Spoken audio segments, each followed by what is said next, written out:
Welcome to another SMITE God Spotlight, featuring Kuang. With seas and storms at my command, I shall wipe you from this world. the Dragon King is a mage who is brimming with rage and is the master of the winds. If you like bearing down on your enemies with unrelenting force, then take control with Kuang. Kuang's passive is Graceful Winds. Kuang gains 5% of his maximum mana as magic power. His passive is unique among the mages and grants the Dragon King unbelievable power as the game progresses. Graceful Winds also opens up some interesting item combinations. Squall is a skill shot breath attack that will explode on the first enemy hit, doing damage to all nearby enemy minions and gods and slowing their movement speed. Used best for its slow, it's important to get a point in Squall early, but only max it second or third. When Slither is activated, the Dragon King channels the wind and takes flight, increasing his movement speed by a base amount, but increasing it further if there are enemy minions or gods around.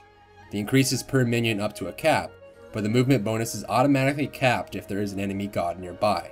As mainly a utility spell, max Slither last.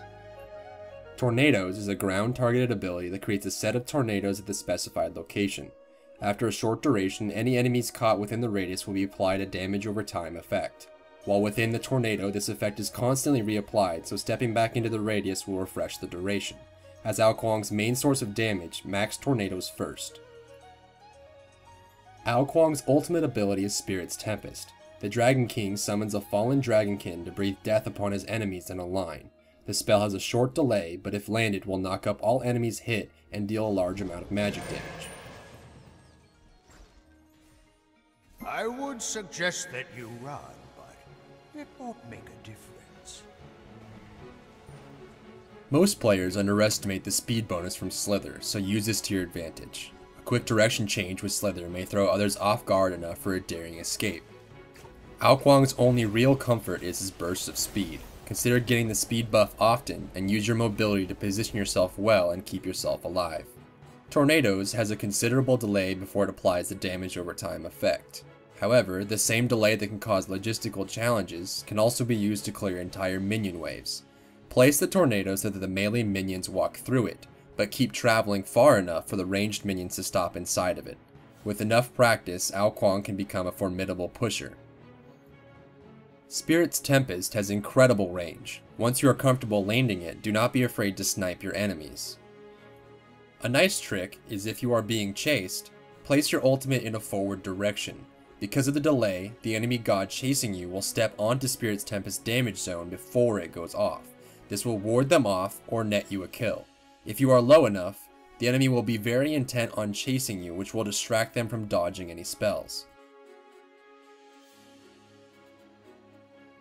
Be patient when using Spirit's Tempest. Watch your enemy's movements and plan accordingly. It is very easy to miss. Make sure to hit as many gods with your spells as you can.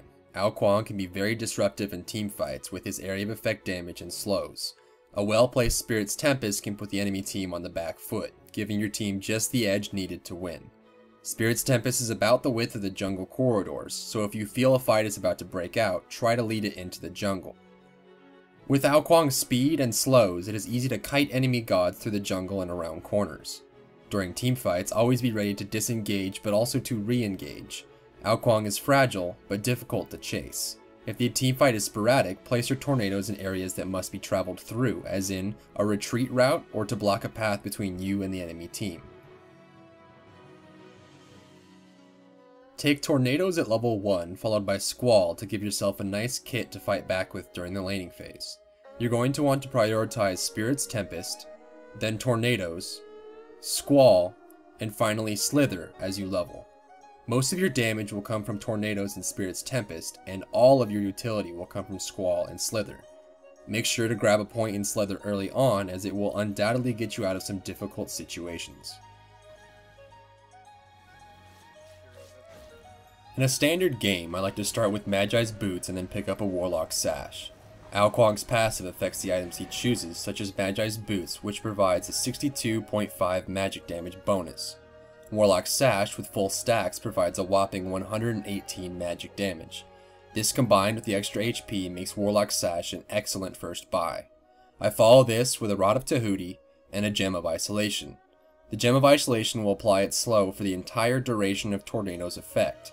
This is very useful in small skirmishes and especially in teamfights. I then get Pythagorean's Piece and an Obsidian Shard. Here are the actual magic damage benefits from these major items after including Ao Kuang's passive. As you can see, some items now outshine others with the added magic damage. Unfortunately, not every game is standard. If you need more defensive items, Breastplate of Valor provides 27.5 magic damage, along with physical protection and cooldown reduction. Hide of the Leviathan and Voidstone are also great buys if you need more magical protection.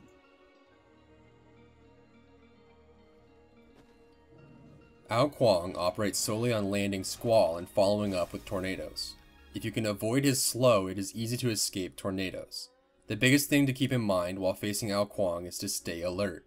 Moving in odd patterns or otherwise being unpredictable makes you a very difficult target to damage, as most of Ao Kuang's abilities require precise placement. In the spirit of this, pick up Purification Beads and ensure that he cannot slow you. Thanks for tuning in. You now have everything you need to breathe fire upon your enemies. Breathe fire? Go back to playing D&D in your mother's basement.